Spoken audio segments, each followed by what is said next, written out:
तो चलिए स्टार्ट करते हैं जहाँ से मैंने छोड़ा था, वहीं से स्टार्ट करने की कोशिश करते हैं। ठीक है, तो यहाँ तक हम पढ़ चुके थे, ये भी हम ये स्लाइड पूरी पढ़ चुके थे। इसके बाद हमें चलना था इस स्लाइड पे। मैंने आपको बताया था कि जो आपका कार्बोहाइड्रेट्स का क्लासिफिकेशन होता है वो on the basis of hydrolysis, यानी कि आपका किस प्रकार से हाइड्रोलाइसिस हो रहा है कार्बोहाइड्रेट्स का, उसके बेस पर आपका क्लासिफिकेशन होता था।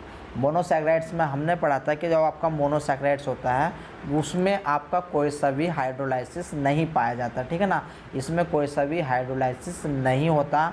और जो आपका मोनोसैकेराइड्स होता है वो बना हुआ होता है आपका पॉलीहाइड्रोक्सिल एल्डिहाइड का एंड पॉलीहाइड्रोक्सिल कीटोन का। ये दोनों क्या होते हैं हम अभी देखने वाले हैं आगे। ठीक है ना, इसके बाद इसका जनरल फार्मूला जो होता है C6H12O6 होता है, इस बात को भी याद रख लेना। मोनोसैकेराइड्स के एग्जाम्पल क्या होते हैं, like triose, tetrose, heptose and pentose, hexose and आपका हेप्टुलोज। ठीक है ना, तो ये आपके एग्जाम्पल होते हैं, यानी कि 3 कार्बन से लेकर के और 7 कार्बन तक आपके जो है मोनोसैकेराइड्स कहलाते हैं। इनको हम फर्दर यानी कि हाइड्रोलाइसिस नहीं कर सकते, ब्रेक डाउन नहीं कर सकते, और ये ही बेसिक यूनिट होती है आपकी शुगर की। ठीक है ना, बेसिक यूनिट होती है कार्बोहाइड्रेट्स की। तो मैं इतना बता चुका था, अब बढ़ते हैं थोड़ा सा और आगे। अब देखते हैं क्लासिफिकेशन ओलिगोसैकेराइड्स का। ओलिगोसैकेराइड्स में मैंने आपको बताया था कि आपको दोबारा से जो है, मतलब यहाँ पर देखो द ओलिगोसैकेराइड्स, जिसका ग्रीक भाषा का मतलब होता है फ्यू। ठीक है ना, यानी कि कुछ, are carbohydrates which yield a definite number, यानी कि 2 से 9 तक of monosaccharides molecule on hydrolysis, यानी कि आपके जो मोनोसैकेराइड्स नंबर होंगे वे आपके 2 से लेकर के 9 नंबर तक हो सकते हैं। ठीक है ना, 2 से लेकर के 9 नंबर तक हो सकते हैं।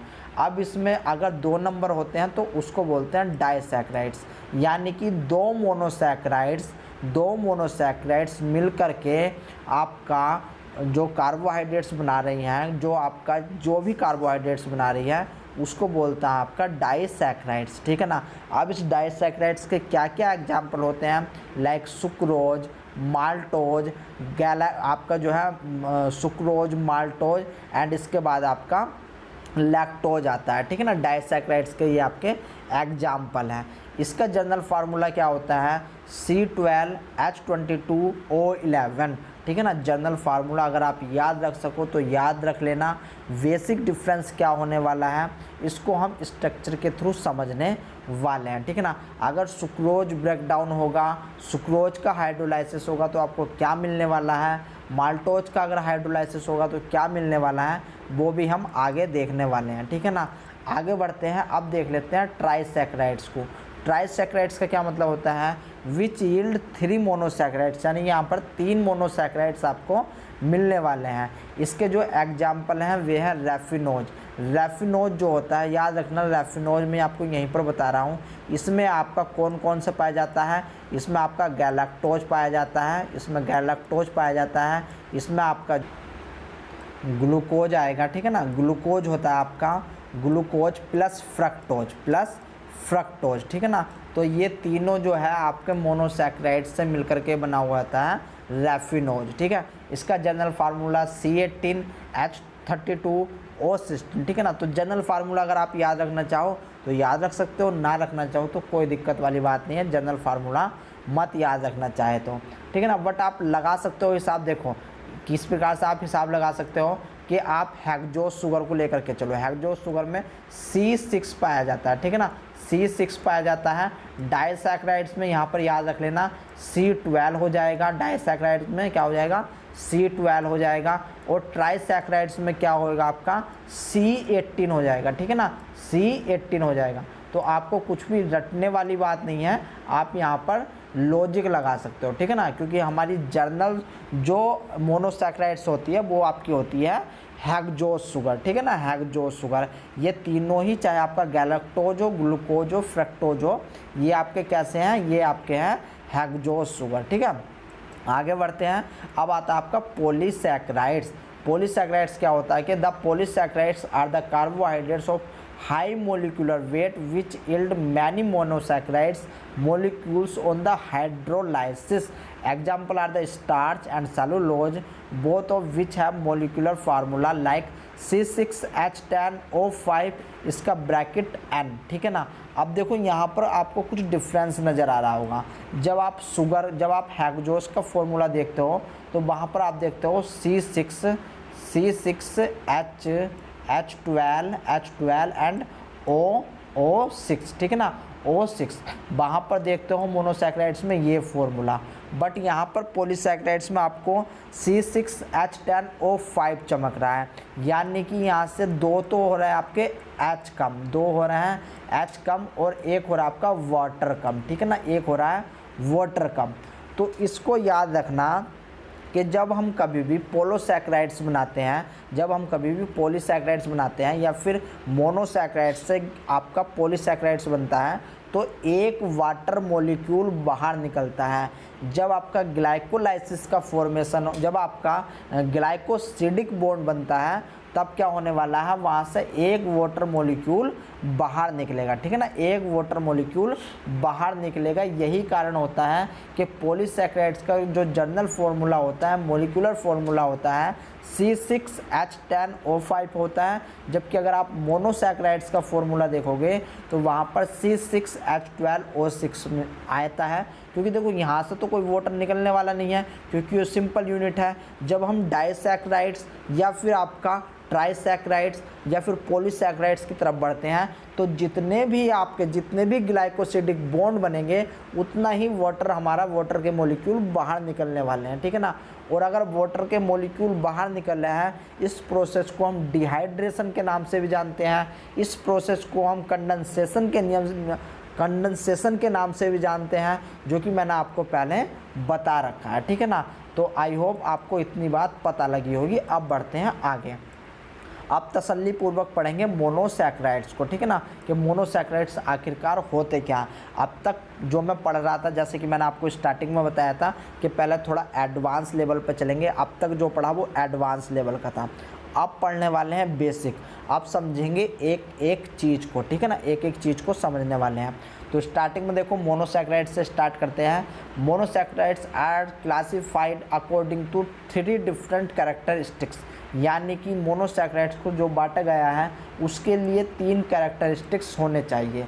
The placement of its carbonyl group, जो आपका C double bond O group होता है, याद रख लेना, C double bond O group होता है, जिसको हम कीटोन ग्रुप भी बोल देते हैं। तो इसके अकॉर्डिंग भी हम जो मोनोसैक्राइड्स का डिवाइडेशन कर सकते हैं, ठीक है ना। The number of carbon atom it contain, यानी कि आपके कितने नंबर कार्बन के पाए जा रहे हैं, ठीक है ना। अगर 3 नंबर पाए जा रहे हैं तो उसको बोलेंगे ट्रायोज, 4 नंबर पाए जा रहे हैं उसको बोलेंगे टेट्रोज, इस प्रकार से। एंड इट्स कायरल हैंडनेस, यानी कि जो आपका कायरलिटी क्या होती है वो मैंने बता रखा है। कायरलिटी क्या होती है, मान लो आपका कोई सा भी ग्रुप हो, जब इसकी जो है चारों पोजीशन, ठीक है ना, डिफरेंट होगी, उसको बोलेंगे कायरलिटी, ठीक है ना, उसको क्या बोलते हैं, कायरलिटी। अमाइनो एसिड में मैंने आपको बताया था ग्लाइसिन को छोड़ करके बाकी 21 अमाइनो एसिड कैसे थे, आपके कायरलिटी प्रॉपर्टी रखते थे, ठीक है ना। इसके बाद if the carbonyl group is an aldehyde the monosaccharide is aldose, यानी कि अगर कार्बोनिल ग्रुप, यानी कि यहाँ पर CHO हुआ, यानी कि अगर जो है आपका जो भी हमारी मोनोसैक्राइड्स है उसमें अगर CHO हुआ तब उसको बोलेंगे हम एल्डोज शुगर, ठीक है ना। If the carbonyl group is a ketone, अगर कीटोन हुआ ग्रुप, अगर ग्रुप आपका कौन सा हुआ, C डबल बॉन्ड O हुआ, तब इसको क्या बोलेंगे, तब इसको बोलेंगे कीटोज, ठीक है ना, इसको बोलेंगे ketose. Monosaccharides with 3 carbon atom are called triose, यानी कि जिसके पास 3 कार्बन एटम पाए जाएंगे उसको ट्रायोज बोलेंगे। Whose with 4 are called tetrose, जिसके पास 4 कार्बन पाए जाएंगे उसको टेट्रोज बोलेंगे। And 5 are the called pentose, आपका जिसके पास 5 कार्बन होते हैं उसको पेंटोज बोलते हैं। जिसके एग्जाम्पल आपके राइबोज, डिऑक्सीराइबोज, जाइलुलोज, ठीक है ना, ये होते हैं। इसके बाद 6 आर हेक्सोज, यानी कि जिसके पास 6 कार्बन पाए जाएंगे उसको बोलेंगे हेक्सोज, एंड सो ऑन, अगर 7 पाए जा रहे हैं तो उसको बोलेंगे आपका हेप्टोलोज, ठीक है ना। इतनी बात समझ में आ गई, बहुत अच्छी बात है। अब चलते हैं आगे। तो ट्रायोज का जो एग्जाम्पल है ग्लिसरल एल्डिहाइड, ठीक है ना, ट्रायोज का जो एग्जाम्पल है उसको बोलते हैं ग्लिसरल एल्डिहाइड। यहाँ पर देखो आपका ग्लिसरल एल्डिहाइड बना हुआ है, यहाँ पर आपको 3 कार्बन देखने को मिलेंगे, यानी कि carbon number 1, carbon number 2 and carbon number 3, ठीक है ना। तो यहाँ पर कैसे कार्बन देखने को मिले आपको, 3 कार्बन देखने को मिले, बट यहाँ पर फॉर्म देखो, एक आपकी डी ग्लिसरल एल्डिहाइड है एंड एक आपकी एल ग्लिसरल एल्डिहाइड है।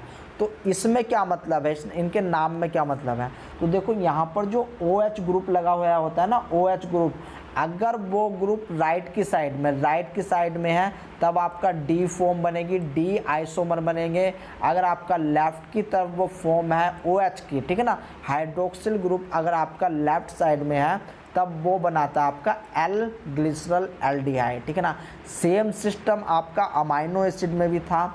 इसके बाद टेट्रोज आ जाता है, टेट्रोज का जो एग्जाम्पल है इरेथ्रोज आता है। इरेथ्रोज में आपको 4 कार्बन देखने को मिलेंगे, ठीक है ना, 1, 2, 3 एंड 4, ठीक है ना। तो ये 4 कार्बन आपको देखने को मिलेंगे। अब इसको हम डीरेथ्रोज बोलते हैं, क्यों, क्योंकि देखो जितना भी आपका हाइड्रोक्सिल ग्रुप है वो सब कहाँ पर आ रहा है, राइट की साइड में, और राइट की साइड में आ रहा है, मतलब ये आपका डीरेथ्रोज है, ठीक है ना। और देखो यहाँ पर जितना भी आपका OH ग्रुप है, OH ग्रुप कहाँ पर आ रहा है, लेफ्ट की तरफ, इसलिए इसको बोला एल इरेथ्रोज, ठीक है ना। अब आती है आपकी पेंटोज की बारी। अब पेंटोज में भी देखो, पेंटोज का एग्जाम्पल राइबोज हो गया, जाइलोज हो गया, ऐसा आते हैं। अब इसमें भी आपका अल्फ़ा, इसमें देखो 2 फॉर्म होती है, या तो हम अल्फ़ा बोलें या फिर हम डी बोलें, ठीक है ना, अल्फ़ा बोलें या फिर हम डी बोलें। और याद रख लेना, जितने भी हम पेंटोज में जितने भी एग्जाम्पल पढ़ते हैं वे मोस्टली आपके डी फॉर्म बनाते हैं, वे कैसी फॉर्म बनाते हैं, डी आइसोमर फॉर्म बनाते हैं, क्योंकि यही आपके बायोलॉजिकल एक्टिव होते हैं, ठीक है ना, यही आपके बायोलॉजिकल एक्टिव होते हैं। इसके बाद हेक्सोज, यानी कि जिसमें आपकी 6 मेम्ब्रेन रिंग होती है, इसका एग्जाम्पल ग्लूकोज, फ्रक्टोज। अब ये अल्फ़ा बीटा क्या होती है, चलिए मैं आपको यहीं पर समझा देता हूँ। देखो ये आपका 1, ये आपका 2, ये आपका 3, ये आपका 4 एंड दिस इज़ 5, ठीक है ना, दिस इज़ 5 कार्बन नंबर। यानी कि कार्बन नंबर यहाँ पर कितने आप पाए जा रहे हैं, आपके पेंटोज में, राइबोज में आपके पाए जा रहे हैं 5। तो देखो अगर यहाँ पर HCO, यानी कि यहाँ पर CH2OH और आपका OH, यानी कि इनके दोनों के सिरे अगर मिले हुए होंगे, अगर इन दोनों के सिरे मिले हुए होंगे तब अल्फ़ा होगा या फिर बीटा होगा। तो अगर आपने पढ़ा है तो अच्छी बात है, नहीं पढ़ा तो थोड़ा सा मुझे बता दो, ठीक है ना। तो याद आया आपकी, नहीं आया तो चलो कोई बात नहीं, क्योंकि मैं तो बैठा ही हूँ आपको बताने के लिए, ठीक है। तो देखो अगर यहाँ पर CH2OH यानी कि 5 जो कार्बन है उसका जो ग्रुप है, और यहाँ पर OH ग्रुप जो है, अगर इनके हेड टू हेड मिल रहे हैं, यानी कि ये OH जो है अगर आपकी ऊपर की साइड में आ रहा है तब इसको बोलेंगे बीटा, ठीक है ना, इसको बोलेंगे बीटा। अगर यहीं पर ये OH नीचे की साइड में आ जाता तब इसको बोलते हैं अल्फ़ा, ठीक है ना। क्या कहने वाला हूँ वो हम आगे बात करने वाले हैं, ठीक है ना। तो चलिए आइए थोड़ा और आगे बढ़ते हैं।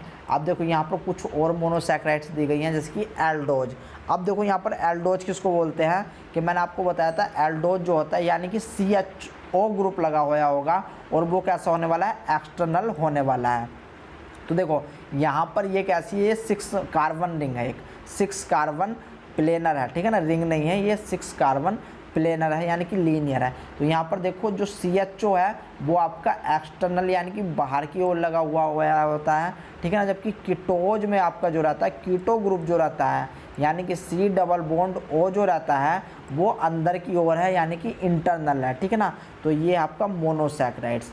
इतनी बात समझ में आ गई, बहुत अच्छी बात है। अब बढ़ते हैं आगे। इसके बाद डी फॉर्म क्या होती है, एल फॉर्म क्या होती है, मैंने आपको बता दिया है। अगर राइट साइड में आपका जो है OH ग्रुप प्रेजेंट रहेगा तो उससे बोलेंगे डी फॉर्म, अगर आपका लेफ्ट साइड में प्रेजेंट है तो उसको बोलेंगे आपका एल फॉर्म, ठीक है ना। तो इतनी बात आप याद रख लेना।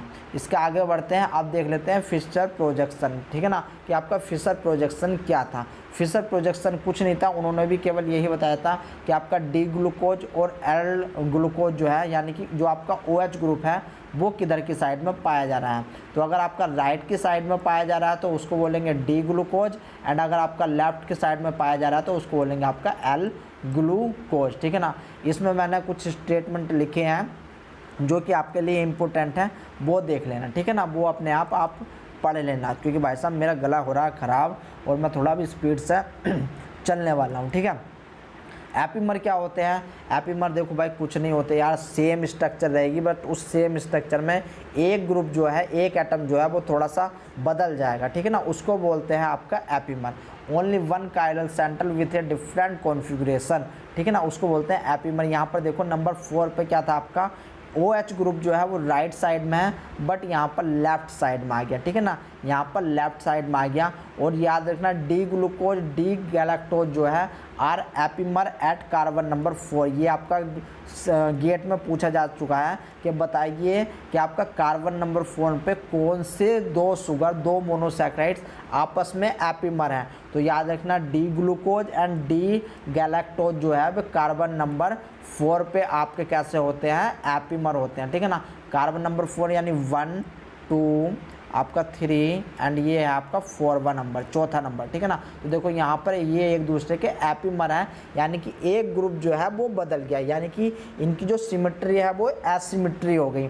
और एक बात और याद रख लेना कि आपके D glucose and D mannose जो होते हैं वे कार्बन नंबर 2 पे जो है वे एपीमर शो करते हैं, ठीक है ना, कार्बन नंबर 2 पे एपीमर शो करते हैं। देख लो भाई ये दो आपके जो है एग्जांपल, ये आपका डी ग्लूकोज है एंड ये आपका डी मैनोज, ठीक है ना। तो यहाँ पर दूसरे कार्बन पे आपको OH इधर की साइड में चमक रहा होगा, यानी कि लेफ्ट साइड में, जबकि जो डी ग्लूकोज है उसमें जो आपको है राइट साइड में हाइड्रोक्सिल यानी कि OH ग्रुप चमक रहा होगा, ठीक है ना। तो ये था आपका एपीमर स्टीरियोकेमिस्ट्री का एक मतलब पार्ट होता है जहाँ पर हम सिमेट्री एसिमेट्री की बात करते हैं, ठीक है ना। तो वैसे तो मैंने आपको अमाइनो एसिड में इसके बारे में बता रखा, बट यहाँ पर आप केवल यही याद रख लेना कि डी ग्लूकोज एंड जो आपका डी गैलेक्टोज होता है वो एपीमर कहाँ पर होता है, कार्बन नंबर 4 पे, ठीक है ना, कार्बन नंबर 4 पे। इसके बाद जो आपका D glucose and D mannose होता है वो कहाँ पर एपीमर होता है, आपका कार्बन नंबर 2 पे, ठीक है ना, वो आपका एपीमर होता है। आगे बढ़ते हैं, सेम स्लाइड है, सेम चीज़ है कि डी ग्लूकोज कौन सा होगा और एल ग्लूकोज कौन सा होगा। अगर राइट की साइड में OH ग्रुप पाया जा रहा है, राइट की साइड में OH ग्रुप पाया जा रहा है तो वो आपका डी ग्लूकोज, और अगर लेफ्ट की साइड में OH ग्रुप पाया जा रहा है तो वो है आपका कैसा, एल ग्लूकोज। अब आपका हो गया यहाँ पर कि सर देखो यहाँ पर तो इन्होंने ये वाला भी फॉर्म दे रखी है कि ये भी आपकी जो है लेफ्ट साइड में पाई जा रही है, बट जब आप बेटा डी ग्लूकोज को बनाओगे ना तो डी ग्लूकोज को आप इस प्रकार से बनाते हो, स्ट्रक्चरली आप इस प्रकार से बनाते हो। यानी कि देखो अगर मैं यहाँ पर अब आपको स्ट्रक्चर नहीं समझा रहा क्योंकि वो बेसिक है, बहुत ही ज़्यादा बेसिक है, ठीक है ना, बहुत ज़्यादा बेसिक है, तो इतना तो आई होप आपको पता होगा। तो चलो आगे बढ़ते हैं, ठीक है ना।